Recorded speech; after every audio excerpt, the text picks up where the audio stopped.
Trading in option में आपका स्वागत है। कल जिस तरह से मैंने बताया था सपोर्ट एंड रेजिस्टेंस का जो वीडियो बनाया था, उसमें मैंने साफ साफ बताया था कि ये सपोर्ट लाइन है और ये इसका रेजिस्टेंस है। जब तक मार्केट इसके बीच में है तब तक इस ट्रेडिंग जोन से आप बचें। और सेम मार्केट उसी तरह से रिएक्ट की है। ये फॉल्स ब्रेकआउट हुआ, लेकिन उसके बाद रेड कैंडल बना।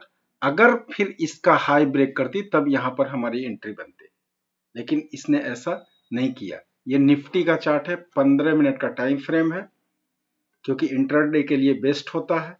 अगर आप ऑप्शन में ट्रेडिंग करते हैं तो आप इस टाइम फ्रेम को यूज कर सकते हैं प्रॉपर ट्रेड के लिए।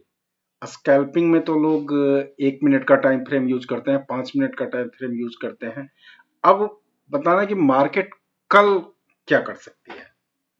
तो सबसे पहले चीज कि आज जो इसका रेजिस्टेंस बना है, रेजिस्टेंस अभी भी लगभग वही है। मार्केट का ये निफ्टी 50 का चार्ट है। मार्केट का रेजिस्टेंस अब ये है। जब तक मार्केट इस रेजिस्टेंस को प्रॉपर ब्रेकआउट नहीं करती है तब तक इसमें एंट्री नहीं ले सकते हैं। और ब्रेकडाउन के लिए 21,932 जो कि प्रॉपर इसका सपोर्ट है, जब तक इस लाइन के नीचे ये मार्केट क्लोज नहीं करेगी तब तक आप पुट की एंट्री में नहीं जा सकते हैं। अब रही बात की ट्रेड किस ढंग से करना है कल। मार्केट गैप अप अगर खुलती है, अगर 22,108 के ऊपर अगर मार्केट ये इस जोन में कहीं खुलती है तो फिर ये 22,108 का जो लाइन है ये सपोर्ट की तरह रिएक्ट करेगा। और फिर अगर ये मार्केट गैप डाउन खुलती है 21,932 के नीचे, जो कि यहां पे है, अगर यहां पे खुलती है तो फिर ये रेजिस्टेंस का काम करेगी। तो जब तक इस जोन में मार्केट है, क्योंकि अभी मार्केट जिस ढंग से चल रहा है उसमें आप बहुत बार आप ट्रैप हो सकते हैं। एक लंबी कैंडल बनती है और आपका पूरा प्रीमियम खत्म कर देगा। आज एक एंट्री इसमें बनी थी जिसके बारे में बताता हूं कि मार्केट आज ओपन हुई इस जगह पे,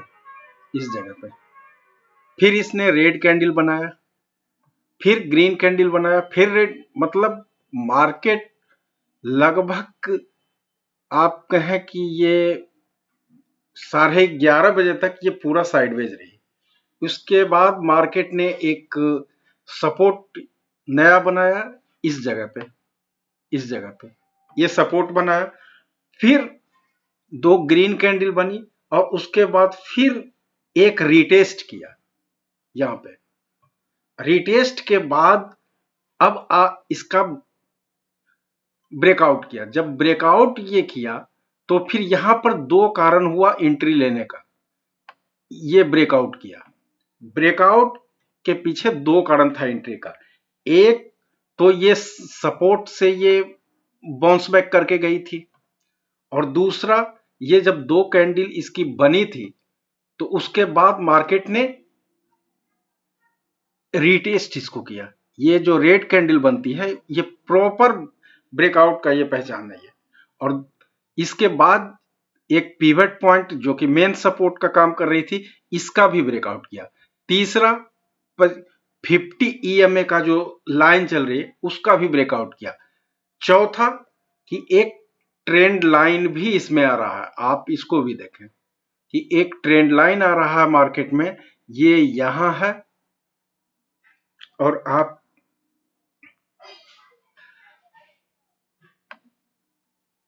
इसको जब ड्रॉ करेंगे इस ट्रेंड लाइन को, तो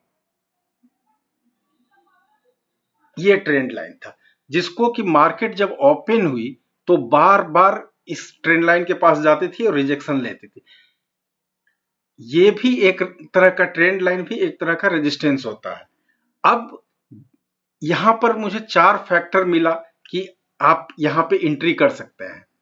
तो जब यहां पे एंट्री हुई तो अच्छा मूव इसने दिया था। अब कितने लोगों ने इसको कैप्चर किया ये तो नहीं पता, लेकिन बहुत फास्ट मूव था। जिसने भी फायदा लिया होगा बहुत जबरदस्त प्रॉफिट मिला होगा। अब कल की प्लानिंग यही कि जब तक मार्केट 22,108, जब तक इस रेंज में मार्केट है,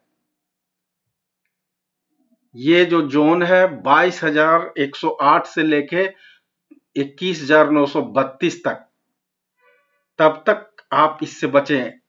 एक ही चीज है कि अगर रेजिस्टेंस के अंदर 22,108 के अंदर कोई निगेटिव कैंडल बनती है तो आप पुट की एंट्री ले सकते हैं 10-20 पॉइंट के लिए निफ्टी में। और अगर ये सपोर्ट के ऊपर आके अगर कोई पॉजिटिव कैंडल बनती है तो फिर आप यहां से कुछ देर पहले मतलब 10-20 पॉइंट के प्रॉफिट के लिए आप इसको बुक कर सकते हैं। अब आते हैं हम बैंक निफ्टी पे।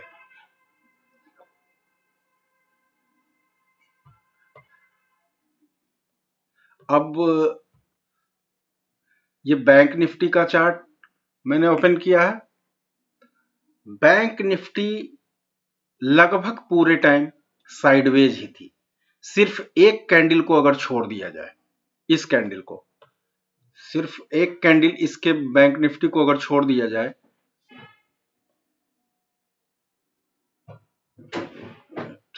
सिर्फ एक कैंडल इस कैंडल को छोड़ दिया जाए, मार्केट क्या हुई यहां पे, यहां ओपन हुई, फिर रेड कैंडल बनाई, लेकिन इसका भी क्या था कि ये जो हाई बना रही थी उसके नीचे ही ये यहां से ये आ रही थी, ये गिर के, ये एक ट्रेंड लाइन की काम कर रही थी। फिर ये मार्केट ये जब सपोर्ट का ब्रेक डाउन किया तो नीचे आया, और फिर यहां से मेरा जो पिवट पॉइंट का जो सपोर्ट था, यहां से एक बुलिश कैंडल बनाया, और नेक्स्ट कैंडल बुलिश कैंडल के ऊपर इसकी क्लोजिंग हुई। फिर इसने रिटेस्ट किया इस सपोर्ट का और फिर इसने ब्रेकआउट दिया। लेकिन इस ब्रेकआउट के बाद पूरा दिन मार्केट ये एक जोन में फंसी रही जो कि ट्रैप जोन था। मार्केट हल्का सा ऊपर भी ब्रेकआउट किया, नेक्स्ट कैंडल इसका फिर नीचे ब्रेक डाउन दे दिया।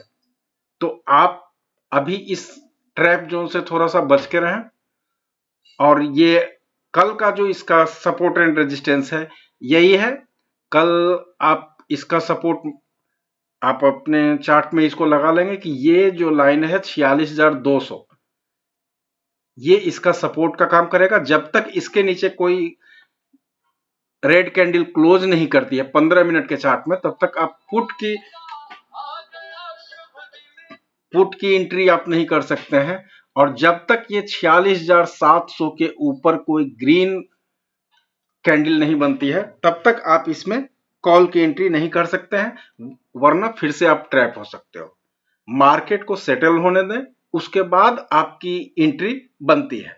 जब तक मार्केट सेटल नहीं हो आप इसमें एंट्री अभी ना करें, क्योंकि जब तक अगर आप बीच में एंट्री कहीं पे भी करते हैं तो एक जोन मार्केट बना चुकी है। यहां पर आप इसको देख सकते हैं, थोड़ा सा टाइम के लिए आया ये नीचे सिर्फ ट्रैप करने के लिए, क्योंकि जो भी एसएल था इसको काटने के लिए मार्केट आई, लेकिन फिर से इसी जोन में ये घूमते रह गई। तो इस ट्रैप जोन से आपको बचना है। और अगर मेरी वीडियो आपको अच्छी लगे तो आप इसे लाइक कर देंगे, और अगर आप मेरे चैनल पे नए हैं तो आप इसे सब्सक्राइब कर देंगे। Thank you.